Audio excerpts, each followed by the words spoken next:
You see, it beats my imagination when you say bat infested to the PHC. You know? And again, I need you to confirm there are 30,000 PHCs across the nation. About that. So how many is actually functional at the moment? Well, about 20% are functioning.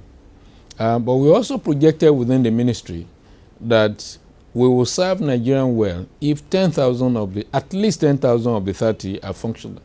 And that's why we set that ambitious goal of partnership with the states to deliver these 10,000 in the next 2 years. Let's understand what really happened. How did we get there? Well, I must admit that the last time we intervened massively and comprehensively in PHC was during the era of IBB, when Olikore Ransome-Kuti was the Minister of Health. And for a long time, we neglected primary care. We did not consider sustainability as an issue. We thought that single one-time intervention will make a difference. Yes, it will, but we must sustain and deliver health on a long-term basis in partnership with the people. When Chief Obasanjo came on board, he then invested in tertiary care centers massively. But then there was disconnect, because as of the time we were investing in tertiary care center, the state facilities were not functional. The PHC as of that time had actually commenced a process of deterioration. So what we want to do under the present administration is look at everything comprehensively. We will partner with the states, as we are doing using the funds of the Save 1 Million Life to invest in primary care centers. We'll partner with the states. We will also support the states to rehabilitate at least one secondary care facility in each local government. That is in the state strategic care development plan. So we will then partner with private sector to rehabilitate tertiary care center. What that would then give us will be a comprehensive healthcare system that can absorb and take care of the health needs of our people at the primary care level.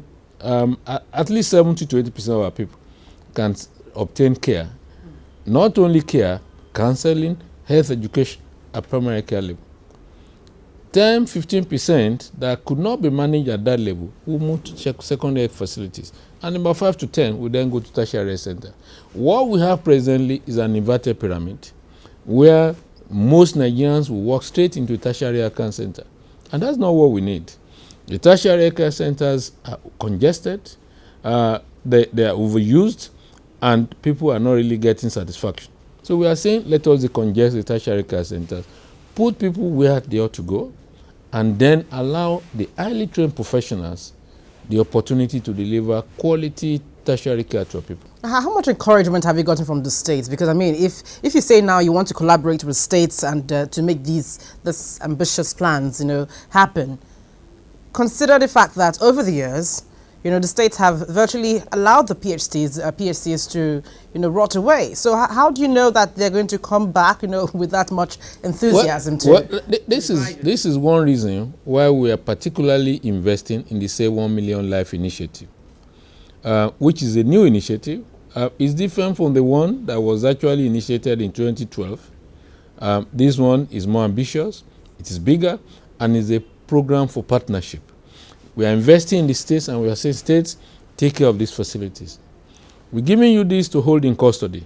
Use it well. It's like the parable of the sower. We give you this money. When you sow well, we'll come back next year to see what you've done with it. That is the $1.5 million. Oh, that is the $1.5 million US for each state, you said? For each state, including Federal Capital Territory. What monitoring team? Because, I mean, we've seen such investments, in the past. But the real worry here is how it would be monitored and how it would be implemented. Well, one is this is a $500 million US program, which is about 140 billion naira. That's a lot of money. At current estimate, a lot of money. So what we're taking out of 500 million is just about $55 million, about 10%. States, take this 10%. Let's see what you do with it. We're coming back next year. We are going to have independent verification agents. We are going to send monitors to do surveys, to look, and we are not going to tell them when the surveys will be done. In 1 year's time, we'll compare Lagos with Lagos. We'll compare Sokoto with Sokoto. and say, how much improvement have you made in the last 1 year?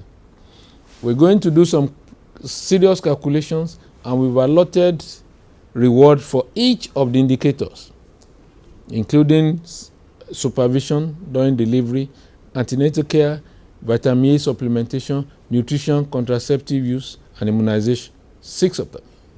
And we are saying, when you do well, if contraceptive prevalence is 10% this year in Bauchi State, what is it next year?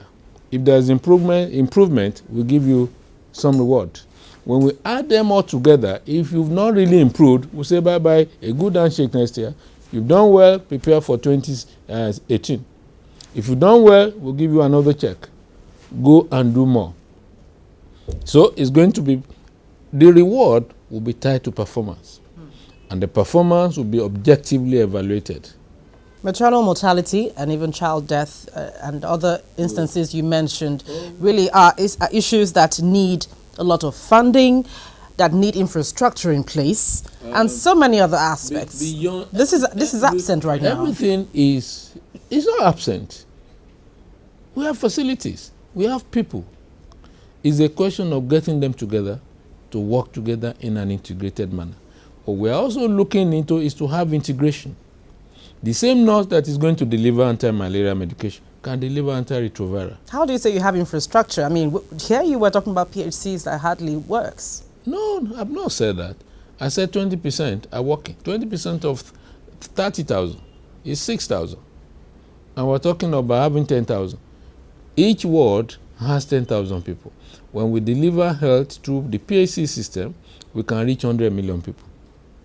We have an elaborate network as of today, 46 tertiary institutions, well manned by Nigerians.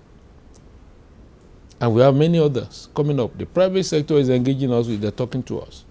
So we're not really operating from a zero level. Are you aware that maternal mortality really exists in the rural areas among the dwellers out there? And then there's this real worry about them having to concede or accept PHCs. They will accept PHC. How?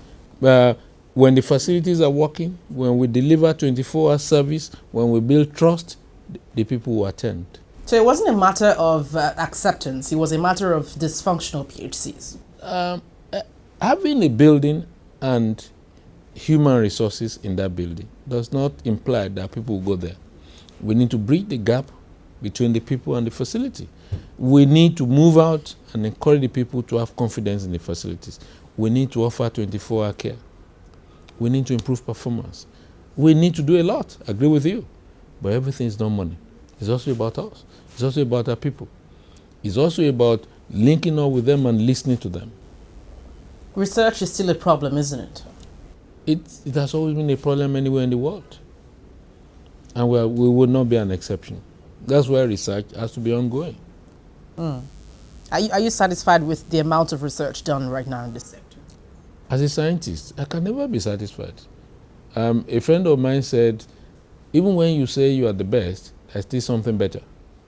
So, no matter how we situate the current condition, we can always do better. Talk about the incessant strikes. I mean, this is one issue, really, that a lot of people think it is helping to cripple the sector. Look at health workers, look at resident doctors, and over and over they come up with one issue or the other, and it looks like they were going around a particular circle. Well, unfortunately, no one can claim to be happy with the frequency of strikes in the health sector. The health sector is a sacred institution, a sacred sector. And even when our country is at war, our hospitals must remain open. It's of concern to us, but when we look at it, we're trying to take a critical analysis of the situation. Part of the challenge is because we do not talk to one another. Doctors must talk to scientists, our laboratory scientists, pharmacists must talk to physiotherapists. All of us must talk together. All right, hold on with your thoughts, please. We're still with the Minister of Health, Professor Isaac Adewale. We'll be right back on issues to do with the nation's health sector. Please join us again.